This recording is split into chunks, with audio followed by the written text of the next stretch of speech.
Assalamualaikum dan salam sejahtera. Bertemu lagi kita untuk sesi pembelajaran bersama Cikgu Izrin. Tajuk kita pada hari ini ialah kedaulatan negara dicabar. Apa yang perlu saya pelajari dalam tajuk ini? Pertama, istilah. Ketahui istilah naungan, campur tangan dan penjajahan. Kedua, kuasa asing. Ketahui kuasa asing yang campur tangan dan menjajah di negara kita.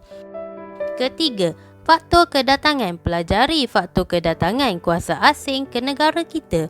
Keempat, kesan. Pelajari kesan campur tangan dan penjajahan kuasa asing terhadap pentadbiran, sosial dan ekonomi. Kita akan fokus pada subtajuk 3 dan 4 kerana subtajuk 1 dan 2 telah dipelajari sebelum ini.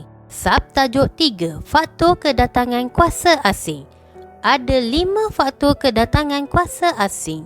Yang pertama, kedudukan strategik. Kedua, kekayaan hasil bumi dan sumber alam. Ketiga, penyebaran agama. Keempat, revolusi perindustrian. Kelima, kemasyhuran. Faktor pertama, kedudukan strategik. Kedudukan Melaka di laluan timur dan barat. Melaka menjadi pelabuhan persinggahan yang penting. Portugis dan Belanda berminat untuk menguasai Melaka. Faktor kedua, kekayaan hasil bumi dan sumber alam. Seperti yang kita maklum, tanah Melayu banyak hasil bumi seperti biji timah, besi dan emas. Sabah pula kaya dengan sumber alam seperti kayu balak, rotan dan sarang burung. Sarawak pula kaya dengan emas, sagu dan juga kapur barus. Faktor kedatangan kuasa asing yang ketiga ialah penyebaran agama. Kuasa asing menyebarkan agama Kristian ke seluruh dunia, terutamanya tanah Melayu.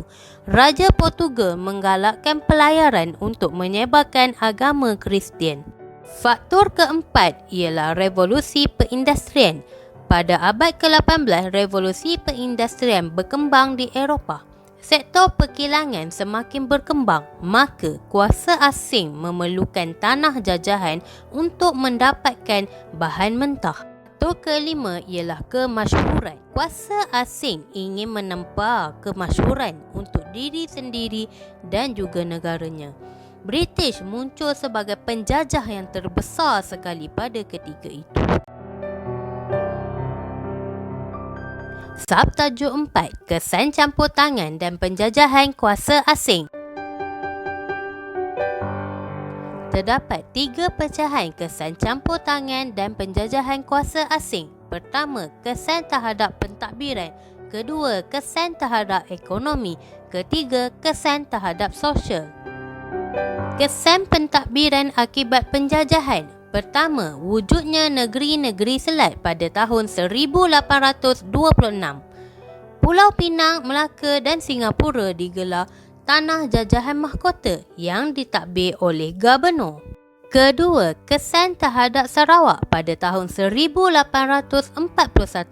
Wujud pemerintahan monarki iaitu pemerintahan beraja. Pemerintah Sarawak digelar Raja Putih. Sarawak ditadbir oleh Residen. Ketiga, kesan terhadap Borneo Utara iaitu Sabah pada tahun 1881. Lembaga Pengarah SBUB memberi arahan terhadap hal ehwal pentadbiran Borneo Utara. Pentadbiran diketuai oleh Gubernur. Keempat, wujudnya negeri-negeri Melayu bersekutu pada tahun 1896. Negeri Perak, Selangor, Negeri Sembilan dan Pahang diuruskan oleh Residen British. Residen British tidak boleh mencampuri urusan hal ehwal agama Islam. Kelima, negeri-negeri Melayu tidak bersekutu pada tahun 1909 dan 1914. Negeri Johor menyertai Kedah, Kelantan, Perlis dan Terengganu pada tahun 1914.